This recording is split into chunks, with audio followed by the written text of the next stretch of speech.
Should, must और ought to. इन तीनों का कंपैरिजन इसलिए होता है कि इनकी सेंसेस आपस में थोड़ी थोड़ी सिचुएशनली मिलती जुलती होती हैं। कैसे? अगर कोई हमसे पूछ रहा है शुड का हिंदी मीनिंग क्या है, तो शुड को हिंदी में कहते हैं चाहिए, मस्ट को हिंदी में कहते हैं पक्का चाहिए, और ऑट टू को भी हिंदी में कहते हैं चाहिए ही चाहिए। अब अगर हम हिंदी मीनिंग देखें तो तीनों में सेम सी फीलिंग आ रही है, चाहिए चाहिए चाहिए। अब सरकारी नौकरी हमें चाहिए, अब इन तीनों में से किसी एक में वो फिट होना चाहिए, चाहे तो वो शुड हो, चाहे वो मस्ट हो, चाहे वो ought to हो। अब हमें जब इन तीनों का डिफरेंस करना होता है, एक बच्चा कह रहा है सरकारी नौकरी चाहिए में ought to आना चाहिए, आंसर गलत है। सरकारी नौकरी चाहिए में ought to नहीं आ सकता। वही सिचुएशन समझाना मेरा काम है, ध्यान से सुनो मेरी बात। इंग्लिश कह रही है शुड आपको हर उस जगह पे यूज करना होता है जहां आप अनुभव या उम्र से कही गई किसी बात को दिखा रहे हो। या तो आप अनुभव से भरी कोई बात कह रहे हो, या आपकी उम्र ज्यादा है और आप छोटे को कुछ सिखा रहे हो। इस टाइप के सेंटेंसेस में तो हम लगा देते हैं शुड। ought to कहां पे आता है?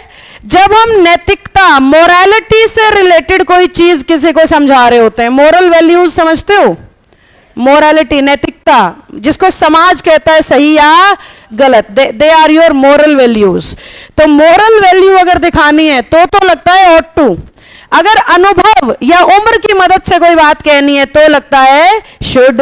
अब हमारा बच्चा इन दोनों में भी डिफरेंस कैसे करे कि वो मोरल वैल्यू है या वो सलाह लग रही है? सीधा सीधा सा पता लगता है सेंटेंस पढ़ते ही। जैसे कि एक तो मैं सेंटेंस कहूं यू डैश वर्क हार्ड, और एक मैं सेंटेंस कहूं you dash respect your teacher, parents, Elder, कुछ भी लिख सकते हो आप। मैं टीचर की जगह खड़ी हूं तो मैंने टीचर लिख दिया। अब ऊपर वाला सेंटेंस पढ़ के सलाह की फीलिंग आ रही है या नैतिक शिक्षा लग रही है? एक आधा कह रहा है नैतिक शिक्षा, ये कोई नैतिक शिक्षा नहीं है, ये 110% सिर्फ और सिर्फ सलाह है। आपको उम्र की मदद से ये सिखाया जा रहा है कि मेहनत कर लोगे तो कुछ बन जाओगे। अनुभव की मदद से ये कहा जा रहा है कि मेहनती लोग कुछ बन जाते हैं, मेहनत करो। तो ये हमारी सलाह है, और सलाह है तो यहां पे आंसर क्या हो गया?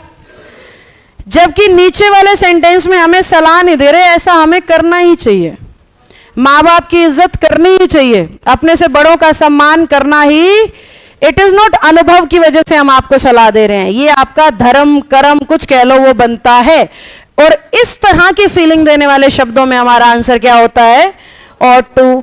अब मस्ट की हिंदी हमें कही जाती है जो चीज हमें पक्का पक्का चाहिए। अब यहां पे भी झगड़ा ये हो जाता है कि भाई माँ बाप का सम्मान भी ऐसे तो पक्का करना चाहिए, वहां पे ought to क्यों? ये भी तो निश्चित है। कुछ लोगों की तो मजबूरी भी है, करना पड़ता है, चाहते नहीं है फिर भी करना पड़ता है। टीचर्स के केस में भी करना पड़ता है। बड़े सारे बच्चे सड़क से जा रहे होते हैं, नजर नीचे झुका लेंगे, नमस्ते करनी पड़ेगी, भाई नजर नीचे करो, साइड से गुजर जाओ। तो उनके लिए नमस्ते करना क्या है? एक मजबूरी है, करना नहीं चाहते हैं, मजबूरी में करना पड़ता है, नजरें मिल जाए, टीचर दिख जाए। तो बहुत से बच्चे इन दोनों को आपस में क्या कर देते हैं? कंफ्यूज कर देते हैं कि मैं मजबूरी तो फिर ये भी हो सकती है, यहां भी मस्ट लगाओ, यहां ought to क्यों आ रहा है? ध्यान से मेरी बात सुनो। अगर एग्जामिनर हमसे मस्ट लगवाना चाहता होगा, अगर एग्जामिनर ये चाह रहा है कि इसको हम मजबूरी दिखाएं या इसको हम कंपल्शन दिखाएं, तो वो हमें सेंटेंस के अंदर हिंट देगा। किस तरह के हिंट देगा? जैसे कि अगर एग्जामिनर चाह रहा है हम इस सिचुएशन में मस्ट लगाएं, तो हमें मजबूरी का सबसे पहले क्या बात कह रही हूं, क्या मिलेगा? हिंट मिलेगा। या फिर मैं ये कह रही हूं हर उस चीज को मस्ट माना जाता है जिसमें ना करने की अवस्था में या तो पनिशमेंट हो और या फिर फाइन हो। मेरी बात समझ आ रही है या नहीं? मस्ट हम तब लगाएंगे जब वो काम करने की अवस्था में, मतलब सपोज हमें कोई काम दिया, हम वो काम नहीं कर रहे हैं, तो ना करने की अवस्था में या तो बदले में क्या हो? सजा। जैसे मैंने उस बच्चे को भी क्या बोला, अगर आप इस बेंच पे नहीं दिखोगे तो आपके लिए क्या है? सजा। मस्ट है उसके लिए उस बेंच पे बैठना। आप अगर हमें सेंटेंस में ये हिंट मिल जाता है कि सजा है ना करने पर, सजा नहीं तो फाइन है ना करने पर, इस बच्चे के लिए मस्ट क्यों हो गया? इसके लिए है सजा। अब बात आती है हिंट का क्या मतलब है मैम। फिर पनिशमेंट आराम से दिखेगी, फाइन आराम से दिखेगा, हिंट कैसे पता लगेगा।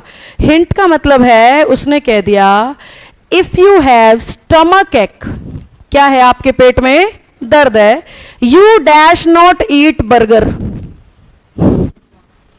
अगर पेट में पहले से गड़बड़ी है भाई तो बर्गर मत खाओ, सलाह नहीं है, मजबूरी है आपकी ना खाना, क्योंकि हिंट दे रखा है पेट में गड़बड़ है। एक सेंटेंस आया था एसएससी में, गले का कैंसर है, फादर को सेंटेंस बना रखा था, पापा को क्या है गले का कैंसर, उन्हें स्मोकिंग नहीं करनी चाहिए, क्या लगाएंगे।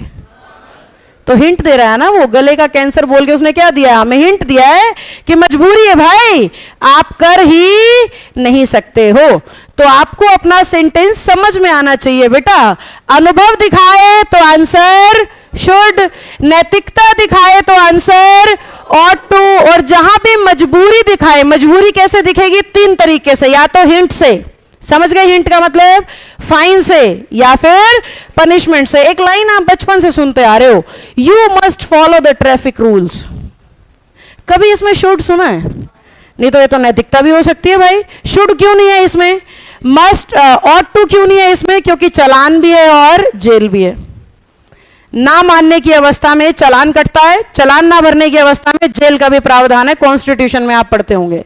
तो इसलिए इसको कहते हैं you must follow the traffic rules. नहीं तो ये नैतिकता भी है भाई, अपना अपना बचाव दूसरे का बचाव, मस्ट नहीं ought to लगाओ, क्योंकि ट्रैफिक की बातें मानना तो नैतिक शिक्षा भी है, नहीं है, क्योंकि बदले में फाइन का भी प्रावधान है, बदले में सजा का भी प्रावधान है, और जहां पे भी फाइन या सजा जुड़ जाती है वो ought to नहीं रहता, वो क्या हो जाता है मस्ट। मैं ये नहीं कह सकती रोज अपने मम्मी पापा के पैर छुआ करो नहीं तो 10 रुपए देने पड़ेंगे, ऐसा नहीं होता है। ऐसा होगा तो फिर वो ought to रहेगा ही नहीं, वो किस में बदल जाएगा, मस्ट में।